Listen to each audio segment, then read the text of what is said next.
윤석열이 돌아왔다. 대한민국이 살아났다.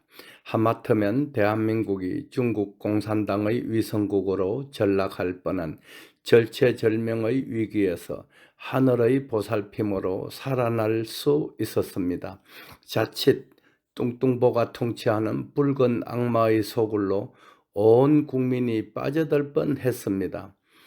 윤석열 대통령께서 구국의 결단으로 123 계몽령을 발동시키자 마치 기다리기라도 했던 것처럼 더불어 도적당 놈들은 하이에나가 죽은 동물을 발견하고 달려들듯 나라의 안위는 아랑곳하지 않고 오직 찌째맹 한 놈의 방탄을 위해 윤석열 대통령을 물어뜯었습니다.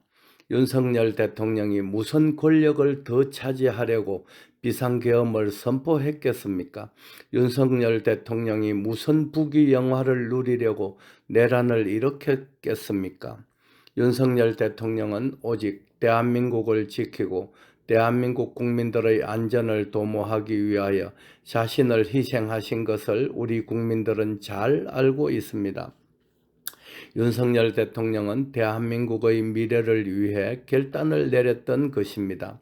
더불어 도적당 놈들은 째째명의 공범들입니다. 선거 때마다 부정을 저질러서 국회 의석을 도둑질했고 자신의 불법 행위를 변호해준 변호사들에겐 변호사비를 대신해서 금배지를 달아주었습니다. 지 예편내에겐 국가의 법인카드를 지어주어 펑펑 긁어대게 했고 최고급 승용차와 운전기사 그리고 비서까지 우리가 납부한 세금으로 월급과 비용을 충당했던 째째맹 놈입니다. 더불어 도적당 놈들은 째째맹의 하명을 받아 대통령을 비롯하여 국무총리, 감사원장, 법무부 장관, 국방장관뿐 아니라 자신의 불법을 수사한 검사들을 탄핵시키고 방통위원장을 아무런 이유도 없이 탄핵시킨 놈들입니다.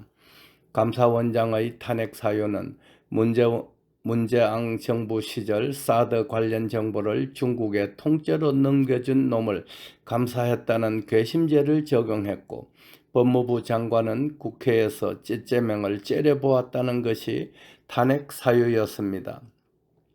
윤석열 정부에서 이렇게 무차별적으로 탄핵을 시킨 것이 무려 29차례나 됩니다.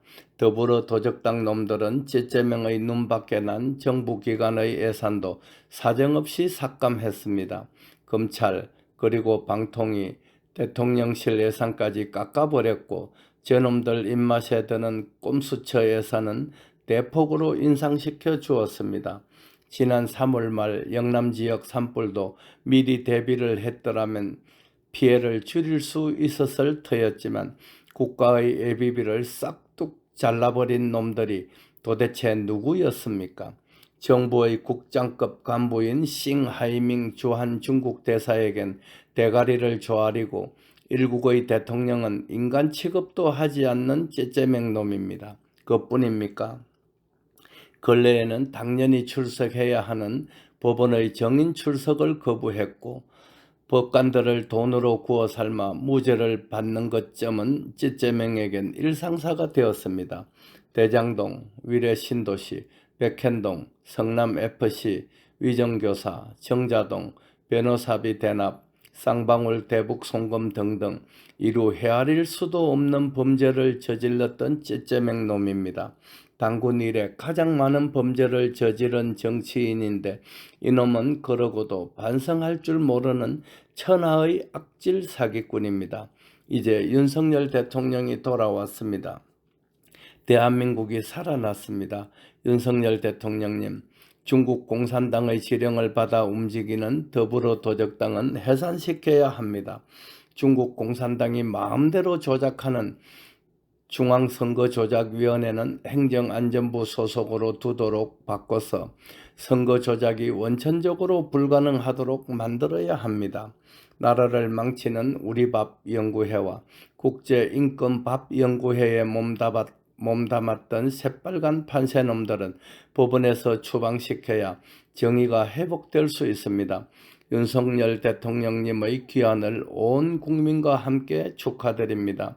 그간 윤석열 대통령을 지켜주신 국민 여러분께도 깊은 감사를 드립니다.